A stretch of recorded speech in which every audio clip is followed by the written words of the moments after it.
पाहुयात पुढची एक महत्त्वाची बातमी। राज्याच्या बहुतांश भागामध्ये मुसळधार पाऊस सुरू असताना बीड जिल्ह्याकडे मात्र पावसानं पाठ फिरवली। त्यामुळे जिल्ह्यात पाणी टंचाईचं सावट गडद झालं। जिल्ह्यात अर्ध्याहून अधिक प्रकल्प सध्या कोरडे ठाक पडले। प्रशासनाकडनं 69 ठिकाणी टँकरद्वारे पाणी पुरवठा सुरू करण्यात आलाय। कोरड्या बिंदुसरा नदी पात्रातून आढावा घेतलाय आमचे प्रतिनिधी महेंद्र कुमार मुधोळकर यांनी।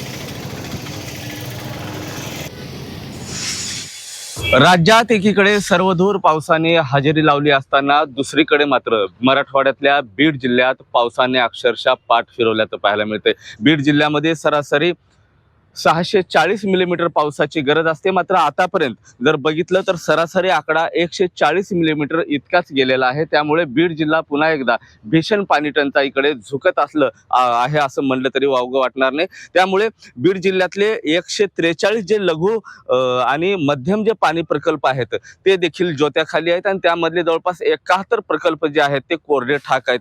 पुढील काही आठवड्यामध्ये जर पाऊस झालाच नाही तर येणाऱ्या काळात मात्र बीडला पुन्हा एकदा संकटाला सामोरे जावं लागणार आहे।